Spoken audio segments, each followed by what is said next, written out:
We're at scorching 45, 46 degrees C at the Kadapa Lok Sabha constituency with the Congress candidate Y.S. Sharmila, sister of YSRCP Chief and Chief Minister Y.S. Jagan Mohan Reddy, who's taking on the Chief Minister as well as her cousin Y.S. Avinash Reddy here at the Kadapa constituency. It's a bit of personal battle for you. Yes, it is. It is because 5 years ago my uncle was murdered brutally. And in these 5 years, we have seen a CBI inquiry conducted into this, and the CBI giving proofs that Mr. Avinash Reddy, the sitting MP, is one of the accused. And Mr. Jagan Mohan Reddy has used all his power to protect him these 5 years. When the CBI went to arrest him in Kurnool, we saw the Chief Minister himself standing guard.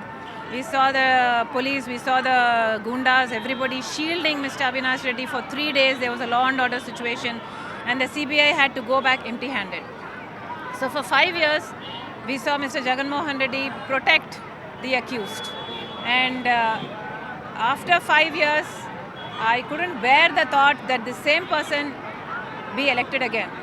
When my brother proposed to field Mr. Avinash Reddy as the MP again, I decided to stand against it because the blood of Vivekananda Reddy is still crying out for justice. So it's a very personal battle, as you say, but as far as the Congress is concerned, some would say that the memories of the partition of the state still remain strong, and it's very difficult for the Congress to regain momentum in Andhra Pradesh.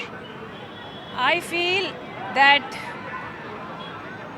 the Congress party not coming to power in 2014 was the biggest drawback for Congress, because had the Congress come back to power in 2014, the bifurcation wouldn't have hurt so much, because the Congress party would have fulfilled all its promises, like the special status, like the Polavaram project, like the capital city, like the Kadapa steel factory.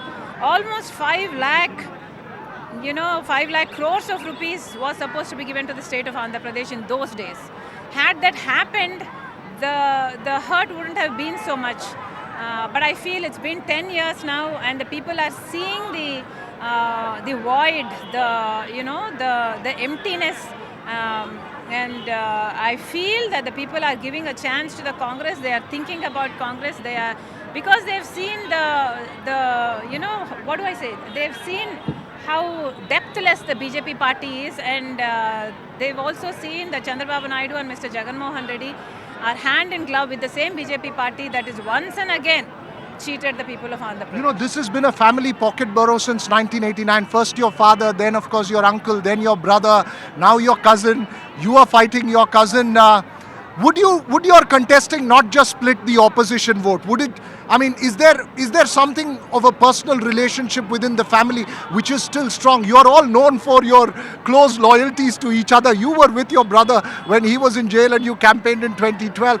How would you respond to those who say that, look, this is just a family soap opera that's playing out? It wouldn't seem like that, because the people here see Dr. YSR and his brother Dr. Vivekananda Reddy as their leaders.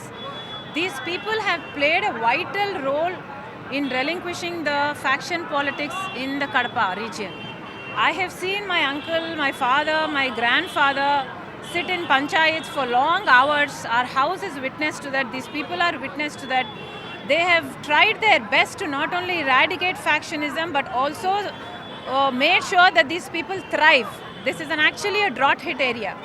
But the people were happy while Dr. YSR was Chief Minister, while Vivekananda Reddy was their leader, locally available to the leaders, to the people here. They were very happy. And when this thing happened in the life of Mr. Vivekananda Reddy himself, when he was brutally murdered, the people treat it as personal to them, not to our family. So it's a personal battle, you're saying, for the people as well. I'm asking last couple of questions. Do you have a message to your brother here on the political stage? Do you have a message to your brother Y.S. Jagan Mohan Reddy? Yes, my message would be that this is your own sister here who's walked 3,200 kilometers of Padayatra when you were in jail, advocating your cause, because I thought it was right then, and it was right then. But now, the cause of the murder of our uncle is greater than any politics, any selfish reason any of us might have. So for the greater cause, I am I implead Mr. Jagan Mohan Reddy to please think of justice and to do justice at least for once. That's a strong personal message. I have one last question, and this is from a Kadapa politician to the rest of India, which is suffering from a heat wave. It's 45, 46 degrees Celsius. What's the tip? What's the key to standing in this heat and struggling through an election campaign, surviving an election campaign? Is there a lesson that the rest of us who are struggling with the heat wave can take from a Kadapa politician? I'm not sure. I'm not sure what keeps us going. I think it's the applause from the people. It's their love, their devotion. I think that keeps us going. I think we're all going to be really badly tanned after this election campaign. So that's why is Sharmila there on her campaign trail here at the Kadapa Lok Sabha constituency.